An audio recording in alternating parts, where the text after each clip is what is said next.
갑자기 훅 넘어왔습니다. 우리 출애굽기 이제 35장을 보다가 이제 자원에서 예물 드리는 이제 이야기를 하다가 이제 우리 성소를 만드는 36장 8절부터 해가지고 쭉 넘어와서 38장 20절까지를 제가 넘겼습니다. 왜냐하면 이것은 앞에 나와 있던 하나님께서 모세에게 말씀하신 그 성막을 어떻게 지어라 말씀하신 것을 이제 지었다라는 시제만 바뀌어서 그렇게 형성된 것이기 때문에 똑같은 본문이고 내용은 말씀하신 것을 이루었다라는 내용입니다. 그래서 제가 일부러 그 부분을 빼고 말씀을 드렸습니다. 그래서 하나님께서 말씀하신 대로 그렇게 만들었다 이렇게 보시면 될 것 같아요. 그 가운데서 이제 성소 건축 비용으로 이제 쓰이게 된 금과 은과 이제 이 동에 대해서 말씀하시고 그리고 이 금과 은과 동을 사용한 사람들에 대해서 말씀하십니다. 우리 21절에 보니까 한 사람의 이름이 이제 부살렐과 오홀리압 말고 한 사람이 더 이렇게 언급되는 것을 보게 됩니다. 그 사람은 아론의 아들인 이다말입니다.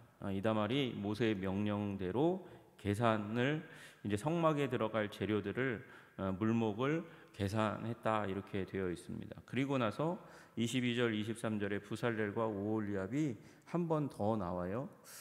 그러니까 이 부분을 보면 생각해 보면 부살렐과 오홀리압은 하나님께서 말씀하신 사람이에요. 성막을 지을 책임자로 이렇게 기록된 사람인데 하나님이 이다말은 얘기하신 적이 없어요. 성막 건축의 공식 회계사로 공인 회계사로 쓰이게 될 물품에 대해서 이 사람이 계산해야 된다 이런 얘기를 하신 적이 없단 말이죠. 그런데 아마도 계산을 그래도 잘하는 사람이었고 꼼꼼한 사람이었던 것 같아요.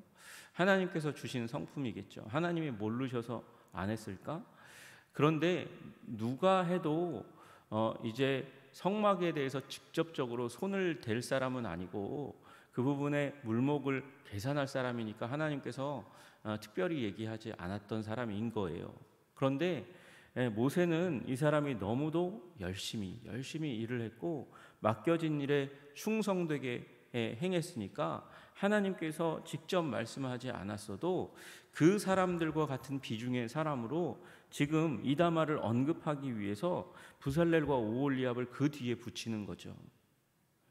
여러분 이 부살렐과 오홀리압은 하나님이 말씀하신 사람이고 이다말은 아니란 말이에요. 그러나 여러분 하나님께서 주신 재능과 달란트를 가지고 하나님의 일에 힘쓰면 하나님께서 기억하는 수준의 사람이 될 수 있다 말씀하시는 거예요. 여러분 그러므로 우리의 삶 가운데 하나님이 나를 부르신 것 같지 않아. 아니 하나님은요 우리 교회 안에 발을 들인 사람 하나님께서 섭리하고 다스리고 통치하고 인도하셔서 그래서 하나님을 만나게 된 줄로 믿으시기를 주님의 이름으로 축복합니다. 여러분 하나님의 자비와 은총이 아닌 게 도대체 어디 있겠습니까? 여러분 그 가운데서 또 하나님께서 직접 지명하지 않았다 할지라도 지혜로운 사람들에게 하나님께서 또 지혜로운 마음을 성령으로 부어주시잖아요. 여러분 그러니까 그것도 하나님의 은혜인 거예요. 직접 지명하지 않았다 할지라도 교회에 대한 열정과 사랑을 가지고서 열심히 섬기면 하나님께서 그에게도 그 수준의 은혜와 사랑과 축복을 부어주시는 줄로 믿으시기를 주님의 이름으로 축복합니다.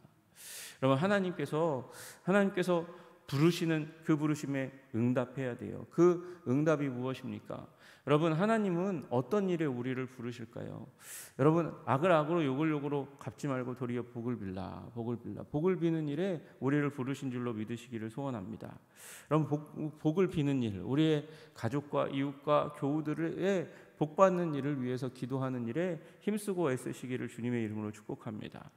그리고 우리의 육체를 통해서 또 복을 비는 일이 있잖아요. 제 아내가 음식을 해주지 않으면 저희 가족들은 물론 요새 시대가 많이 발달됐으니까 슈퍼에 가서 사오면 되죠. 사오면 되지만 여러분 아이들이 엄마가 만들어준 음식을 먹지 않으면 사랑을 느끼기가 쉽지 않은 거잖아요. 그잖아요. 그러니까 그 사랑의 공급을 받는 거예요. 무엇을 통해서요? 또 우리의 손과 발을 통해서 행동하는 것을 통해서 그렇게 사랑을 느끼도록 공급을 받는 거란 말이죠. 여러분, 그러니까 우리 기도하시기를 주님의 이름으로 축복합니다. 축복의 기도를 특별히 많이 하시는 여러분 되시기를 소원합니다.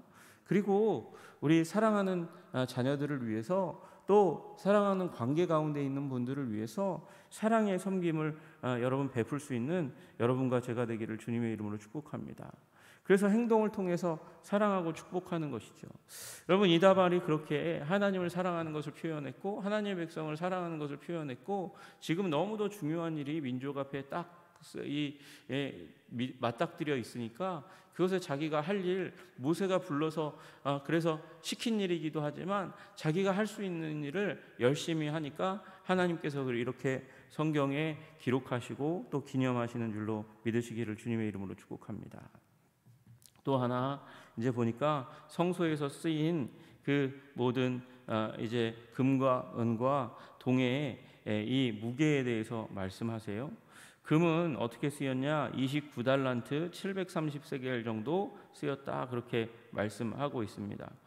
기준이 있는데 기준은 성소의 세겔이라고 이야기해요. 그때 지금처럼 이렇게 도량형의 저울이 딱 있어가지고 정확한 저울이 뭐 공장에서 딱 나와서 딱 달면 무게가 딱딱딱딱 나오는 시대가 아니니까 이제 그 사람에 의해서, 사람이 그렇잖아요. 덜 주고 싶고 많이 받고 싶고 뭐 이러니까 이게 기준이 자꾸 모호해지는 일들이 일어날 수밖에 없습니다. 그래서 딱 정한 표준이 뭐냐? 여기에서 성소의 세겔이라고 말씀하시는 거예요. 성소의 세겔 무게로 달아가지고 그 세겔로 무게를 달아봤더니 금이 29달란트 730세겔이다, 이렇게 이야기합니다. 한 달란트가 무게가 어느 정도 되냐면 34kg 정도 됩니다. 34kg. 이게 3,000세겔 정도가 이제 34kg 1달란트가 되는 거예요. 우리로 환산하면 이제 돈으로 따지면 한 8,800돈 정도 된다 그래요. 여러분, 제가 어저께 찾아봤거든요.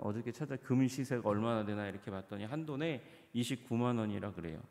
그러니까 한 달란트는 약 25억 정도 되는 거예요. 25억. 여러분, 그러니까 29달란트 정도 된다고 하면 여러분 이 25억 곱하기 29달란트 되는 거죠. 어마어마한 재정이 이제 금으로 쓰이게 되는 것입니다. 그리고 은이 100달란트 1775세겔이라 그래요. 이게 이제 1kg가 은이 100만 원 정도가 지금 시세인 것 같습니다. 그래서 이제 따지면 34kg 곱하기 100만 원 하면 은이 한 달란트에 3,400만 원입니다. 그걸 이제 100달란트라고 했으니까 1775세겔은 뺀다 해도 이제 100달란트라고 그랬으니까 요 은만 해도 34억이 쓰이게 되는 일이 일어납니다. 이게 누구에 의해서?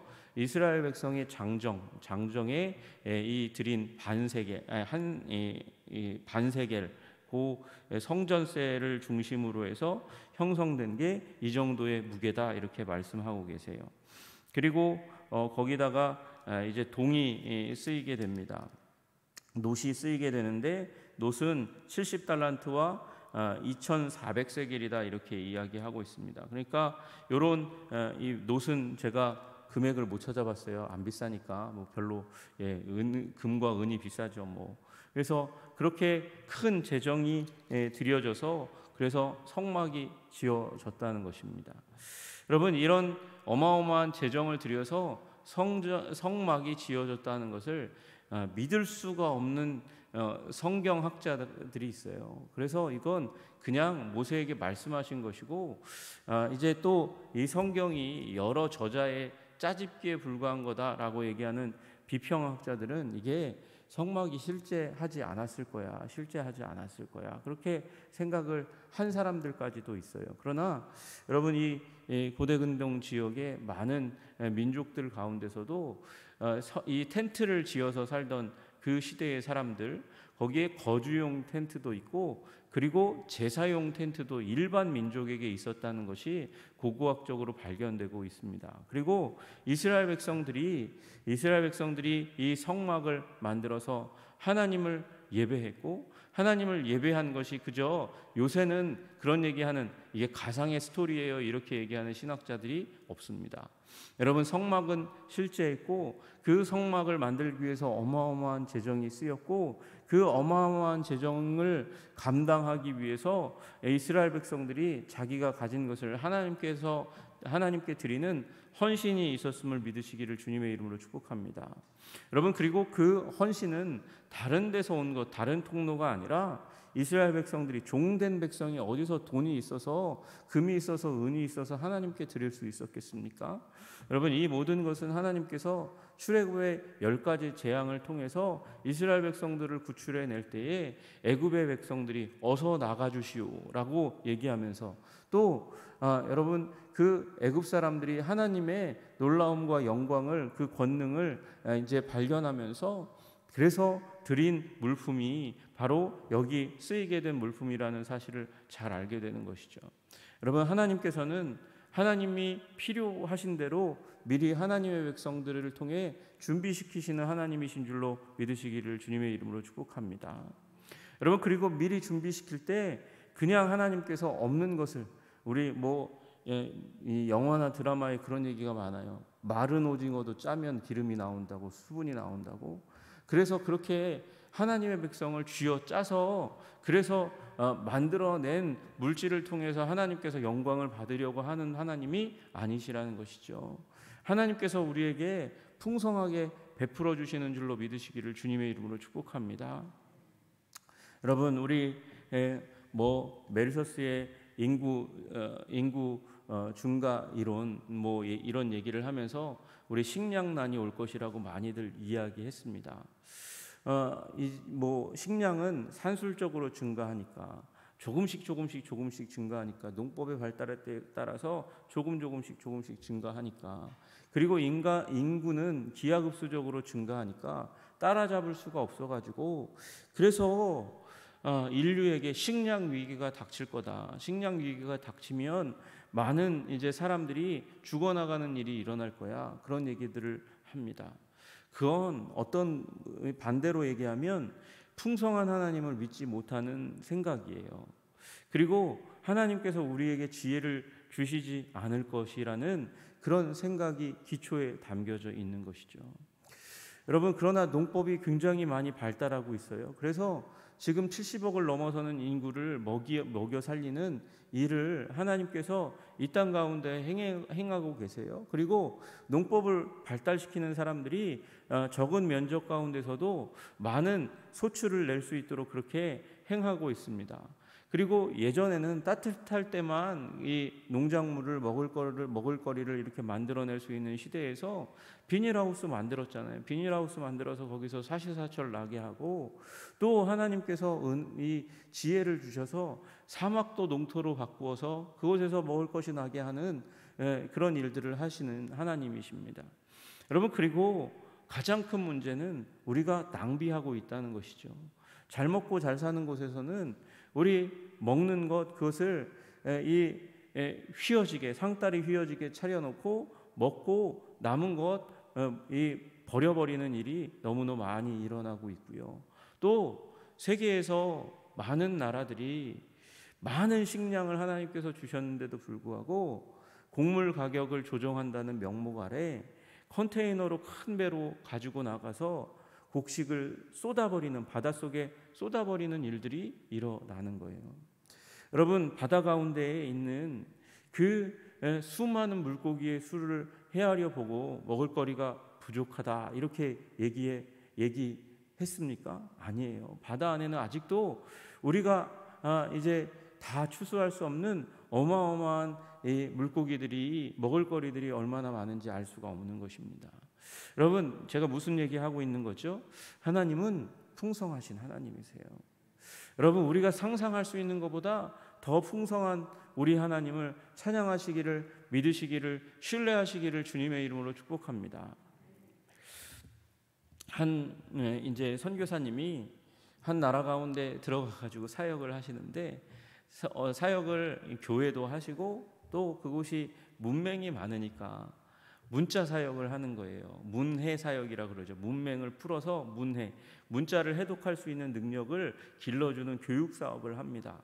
교육 사업을 하는데 이제 와서 어린아이들이 와가지고 배우잖아요. 배우는데 가르치는데 이제 동생들이 이 한 아이들의 세대가 있는데 그 세대가 이제 점점 자라다가 동생들이 오는데 유독 이 나라가 이상한 게, 이 민족이 이상한 게 거의 대부분이 자기 동생들이 오면 되게 싫어하더라는 거예요. 동생들이 와서 공부하면 좋아해야 될 거 아니에요. 교육을 받고 교육받을 때 선교사님이 그냥 교육시키는 게 아니라 뭣도 줘요? 사탕도 주고 빵도 주고 먹을거리도 주고 그렇게 해야 애들이 오니까 배우는 것도 좋고 먹을 것도 좋고 그러니까 오잖아요. 그런데 선교사님이 그렇게 교육 사업을 하는데 자기 동생들이 와서 공부하는데 싫어하는 거예요. 싫은 티를 팍팍 내고 그리고 동생들을 핍박하더라는 거죠. 그래서 자세히 봤어요. 이게 이 엄마나 아빠가 다른 아이들인가? 그랬더니 그것도 아니에요. 이상해요. 그래가지고 그 선교사님이 지혜를 구하고 도대체 이게 무슨 일인가? 그러고 쳐다봤어요. 봤더니 결론은 그거예요. 여기가 농경문화인 거예요. 농경문화는 밭이 늘어나지 않아요. 정해져 있어요. 그 밭을 누군가가 이만큼 차지하면 나머지 사람들이 나머지를 차지해야 하는 거예요. 무슨 얘기하는 거죠? 자원은 한정되어 있고 누군가가 그 자원을 차지하면 나누어야 될 자원이 점점 줄어드는 거예요. 그게 지금 이 교육 현장 가운데서도 똑같은 세계관이 투영되고 있는 거죠. 내가 와서 선교사님으로부터 이만큼의 혜택을 누리는데 그 동생이 와서 혜택을 누리면 내 혜택이 줄어들 것 같은 위기감이 이 언니와 오빠들에게 생겨나는 거죠. 그러니까 동생들이 자꾸 오지 못하게 만드는 일이 일어나는 거예요. 여러분, 우리의 마음 가운데 그런 생각이, 이 세상에 자원이 한정되어 있다고 생각하면 강팍해지고요, 경쟁하게 되고요, 경쟁하면 다른 사람들을 떨어뜨리고 짓밟고 싶은 마음들이 생겨나는 거예요. 여러분, 하나님은 무한하신 하나님이신 줄로 믿으시기를 주님의 이름으로 축복합니다. 풍성하신 하나님이신 줄로 믿으시기를 주님의 이름으로 축복합니다. 하나님은 주실 것이 많으신 하나님이세요. 그런 믿음 가지고 우리가 신앙생활을 해야 되는 것이죠. 그렇지 않으면 우리의 품이 넉넉해질 수가 없는 거 아니겠어요? 하나님의 큰 품을 우리가 기억해야 우리의 품도 큰 품이 될 수 있고, 큰 품이 되어야 다른 사람들을 섬기고 사랑하고 축복하고 나누어 줄 수 있고 섬길 수 있는 영혼이 될 수 있는 줄로 믿으시기를 주님의 이름으로 축복합니다. 하나님, 우리를 넉넉한 하나님의 사람, 하나님 닮은 사람, 큰 품은 우리 한성의 백성 되게 하여 주시옵소서. 하나님의 큰 품을 경험하고 그 경험한 큰 품을 가진 주의 백성 되게 하여 주시옵소서. 기도하시는 여러분 되시기를 주님의 이름으로 축복합니다. 우리 다 함께 기도하겠습니다. 하나님 아버지, 감사합니다. 우리 성소의 건축 비용을 공부하면서 하나님께서 너무도 위대하시고 아름답고 풍성하고 하나님 거대하신 하나님이라는 사실을 다시 한번 알게 하시니 감사합니다. 그것을 주의 백성의 손을 통해서 받으셨지만 하나님께서 그것을 또한 준비시키신 하나님, 아버지, 하나님께서 권능과 이적으로 그렇게 행하시는 하나님이신 줄로 믿습니다. 하나님, 우리의 넉넉한 소유를 보지 않게 하여 주시고 하나님, 믿음으로 우리의 지경과 소유를 하나님 아버지 확장시켜 주시기를, 주의 영광을 위해서, 하나님의 나라를 위해서 그렇게 풍성함을 허락해 주시기를 간구하며 나아가는 주의 백성들 되게 하여 주시옵소서. 개인의 축복이 아니라 풍성하신 하나님을 경험하는 아버지 주의 백성들, 그래서 큰 품을 가지신 하나님을 닮아가는 큰 품 한성교회의 모든 성도들 될 수 있도록 주님 도와 주시옵소서. 주님께서 함께해 주시기를 간절히 소원하고 예수 그리스도 이름 받들어 기도드리옵나이다. 아멘.